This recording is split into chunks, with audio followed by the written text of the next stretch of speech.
So needless to say, I wouldn't be where I'm at without the WASP and without their influence with my career and my decisions. So I owe them a lot. They're my heroes.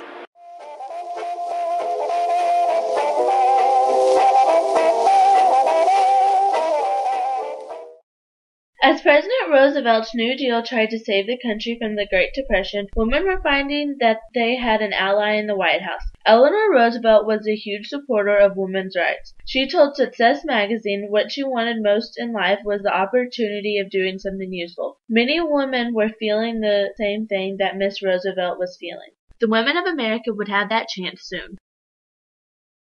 War was heating up around the world, and on December 7, 1941, the Japanese attacked us at Pearl Harbor. We declared war on them, and 2 days later we declared war on Germany and Italy. The Great Depression came to a screeching halt because men were needed for the army and the war industry, and women too. During World War II, over 6 million women took jobs for the first time. Most of them were waiting for a man to come home. Women made airplanes, parachutes, gas masks, guns, ammunition, and almost everything else needed for war. But some wanted to be more than Rosie the Riveter. In December of 1941, Congress established a Women's Auxiliary Army Corps, which met much opposition. One of the greatest voices of opposition was Helen Mankin of Georgia, one of the few women in legislature. Mankin had been in the auxiliary in World War I and witnessed women being subject to bombing, shelling, and other dangers, and then not taken care of by the government. She said the women are going to be forgotten and neglected because they are in the minority. Despite opposition, in May of 1942, the WACs were authorized to begin development. The other branches of the military followed their lead. The WASPs had their roots started long before our involvement in World War II. Jackie Cochran had learned to fly in the 1930s. She wanted to fly in the AAF and even saw herself in command of the entire unit. She wrote a letter to Eleanor Roosevelt to introduce the idea of Women's Division of the Army Air Force. Cochran was put in touch with the General of the Army Air Corps, General Hap Arnold, who, in spite of knowing there was a shortage of male pilots, needed to be convinced of the need for females. Cochran and her husband were friends with Franklin D. and Eleanor Roosevelt. They went to them, and she convinced the president to support her idea.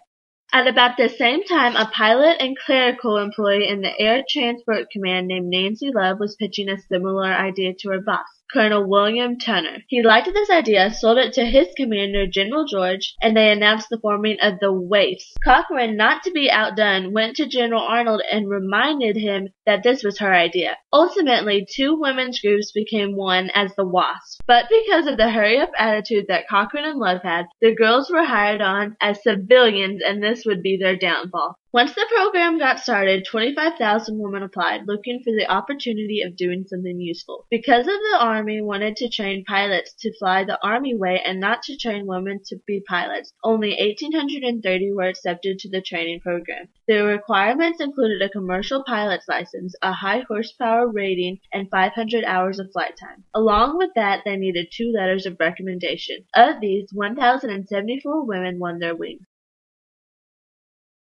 In many ways, it was just like the life of a male aviator. Many ways it was not. The ladies did calisthenics, marched, had inspections, and learned to fly just like the guys. They dealt with roaches, scorpions, tarantulas, and the burning heat of Texas just like the guys. When a young man was accepted into the pilot training program, he was given uniforms, food, and the best equipment to train on, and a barrack to call home. The ladies, on the other hand, had some things quite different. Once a woman was accepted into the program, she was required to find her own way to training, bus, car, train, or even her own plane, which one young lady did, only to have her plane confiscated by the school to use as a trainer. When the program started, the base was in Houston, at a civilian airfield, and they had to find their own lodging at hotels, boarding houses, or whatever they could.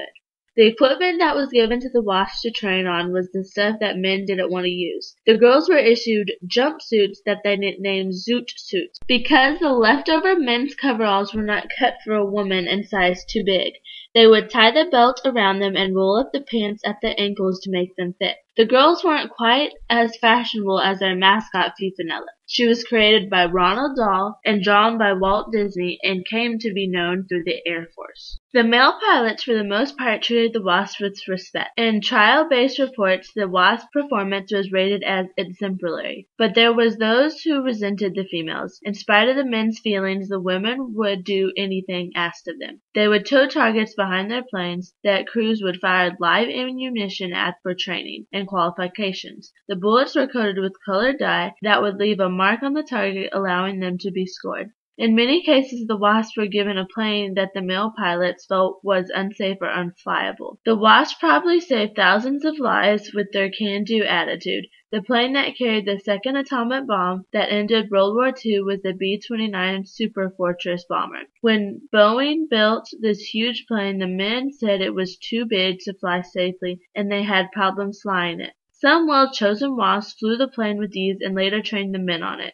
The atomic bomb was dropped and Japan surrendered without being invaded, saving countless lives. Public opinion was still tough when it came to women pilots. When the folks in Sweetwater found out that the Wasps were moving there with 100 planes, many of them packed a picnic lunch and headed to the field to watch the show. The men were betting on how many would crash or get lost or whatever. They were probably at least a little impressed when every plane arrived and landed safely. But there were also casualties.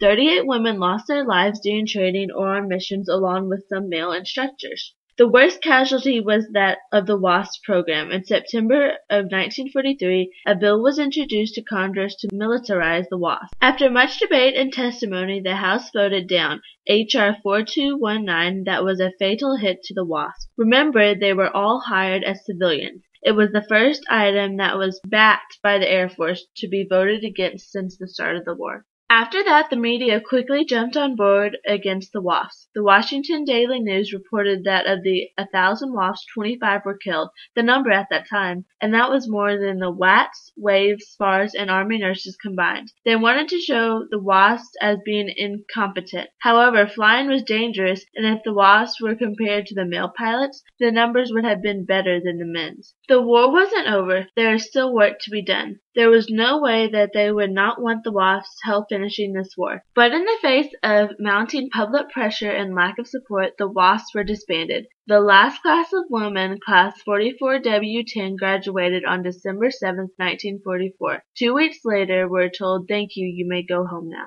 The ladies had come a long way since Jackie Cochran had to buy the first set of wings to put on the girls. The women could go back to doing women's work. But many were not ready to go home. Some wrote letters to the Pentagon offering to ferry planes for $1 a year. Their offer was turned down. The ladies went back to civilian life and moved on, all the way to 1976. Then the Air Force decided to train female pilots, and the Pentagon proudly announced the first women to fly for the military. The original Fly Girls decided it was time to be recognized. Even though the VA and the American Legion fought against it with some help in high places and some hard work, in 1977, President Jimmy Carter signed the WASPs on as military. Very limited benefits, but at least they were now recognized as the first women pilots in the military and as veterans. It would take another 30-some years, but they finally got a little more recognition. In 2009, they were awarded the Congressional Gold Medal. They started a legacy. In 2014, there are 678 female pilots in the Air Force, a little over 5%. And there are now female pilots in all branches of the United States military. In 1993, the Secretary of Defense lifted the ban on women serving as pilots of combat aircraft. And today, there are even female pilots that have been in the famous Thunderbirds, the Air Force's precision flying team. Women have come a long way since those first days in zoot suits. And a study in 2014 by an Army major published in Time magazine suggests that female aviators may operate aircrafts more safely, as 10% of the Army's pilots are women, but they account for only 3% of the accidents. In a world torn by war, some courageous women wanted to do something useful for their country, and do it while doing what they loved. It wasn't woman's work, but they did it and did it well. Lay that pistol down, babe, lay that pistol down. Pistol packing mama